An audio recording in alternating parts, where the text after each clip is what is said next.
Last conflict heuristic is also another strategy that implements the first failed principle.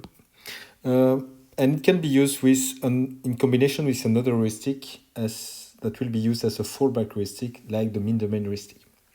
Okay. So the last conflict variable will be a pointer to a reference to a variable that is the last one that has failed. Okay, so it's the last variable on which we have branched on that has caused a failure.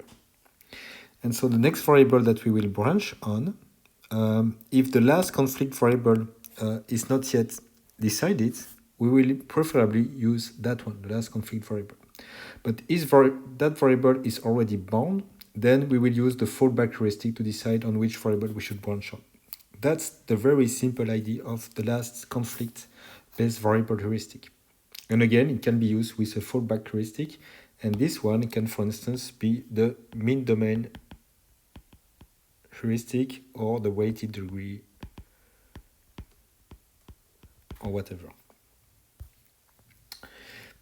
So let's see one example of this one.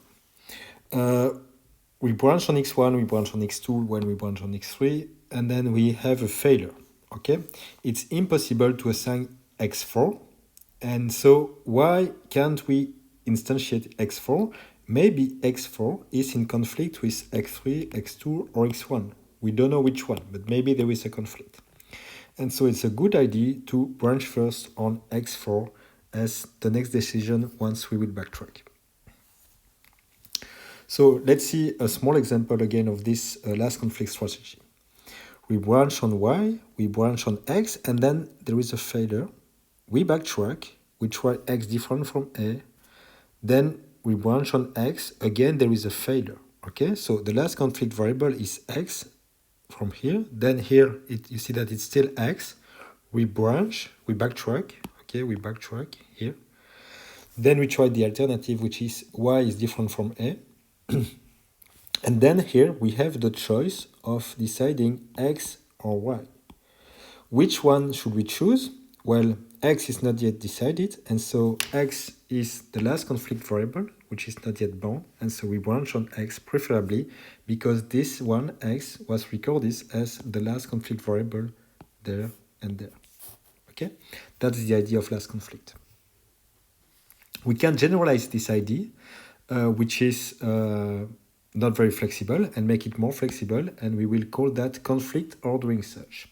The idea is that we will add a timestamp on each of the failures, and so there will be a counter that will increment every time we fail after a decision, and every variable will receive the timestamp of the last failure that they caused, and the idea that we should choose as the next variable the variable with the largest timestamp.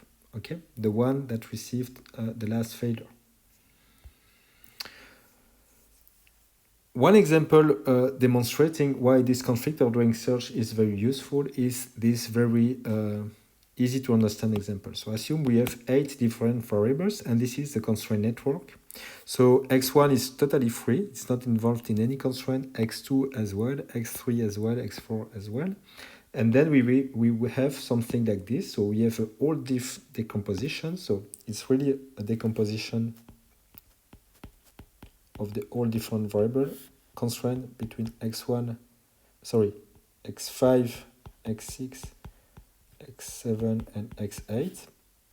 Okay, so this is enforcing the all different constraint, and clearly you can see that there is only 3 possible values here in the domains of each of the variable, and so there is no solution here. Okay, it's impossible to find 4 different values for these 4 variables because the domain size is only 3 and they are exactly the same for x5, x6, x7, x8. So there is no solution, and we assume that we branch in that order. Okay, so the search tree that we will explore will look like this. You branch on x1, nothing happens because this one is not involved in any constraint. Then x2, x3, x4, nothing happens. And then here, this is the infeasible part of the problem, okay, because of this one, okay, we branch on this, and there is no solution there. And so we will explore a search tree of the all diff decomposition, and every time we will explore it again and again, And this is the search tree that we'll explore to prove that there is no solution at all in this problem. Okay, but you see that we will explore quite a large search tree just to demonstrate that there is no solution. And conflict ordering search will make the exploration of this search space much more efficient, because what will happen with conflict ordering search is that the search tree that you would like to have is this one. Okay, if instead of branching on x1, x2, x3, x4 first, we would have branched on x5, x6, x7, x8 first, the search tree would be much smaller. Okay, we will detect the failure here at that level instead of at that level. Okay, and so we will spare all this search space. Okay, we will avoid to explore all this search space, and this is a search tree that is of depth 4. Okay, so it's quite large. So we would like to visit this, and conflict ordering search will help us to explore something that will look more like this search tree.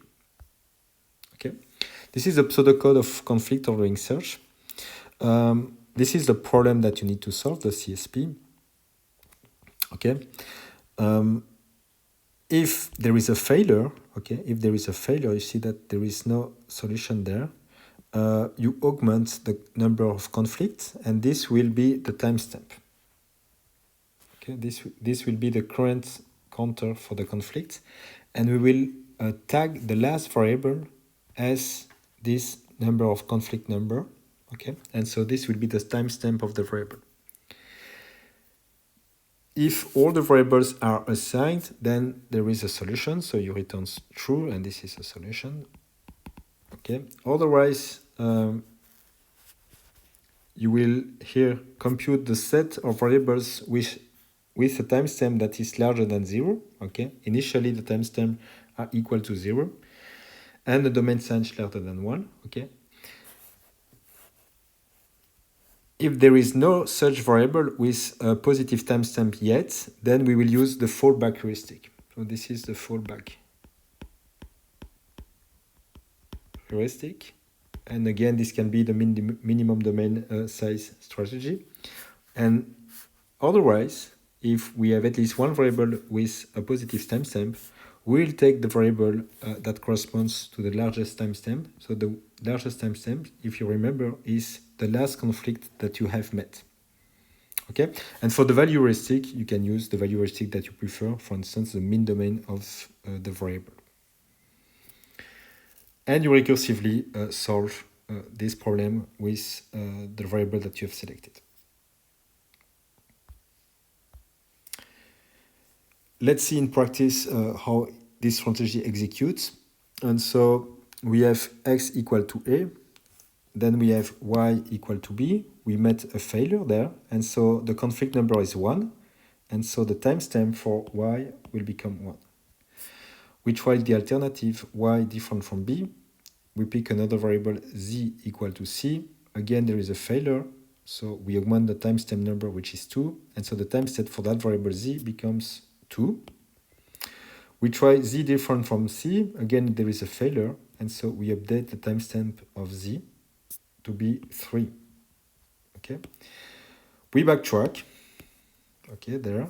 X different from a. Which variable should we pick up next? We look here in the timestamp of all the variables, and we see that we should choose between y and z is the one with the largest timestamp, and so the next variable that we will branch on is z. Which value, it depends on the value heuristic, but we know that according to the conflict ordering search, we should select the variable z. And so the search tree for the small example with the small all different constraint between 4 variables will look like this. You will branch on x1, x2, x3, x4. Then you will discover that there is a conflict. Okay, and so these variables will be the one that will receive the largest timestamp, and so they will climb in the search tree. And so after trying x3 different from here, we'll probably try something like x8 or something like that here. Okay, and so you will gradually raise the priority of these 4 variables, and so the size of the search tree that we'll explore is this. okay, which is much smaller than the original one.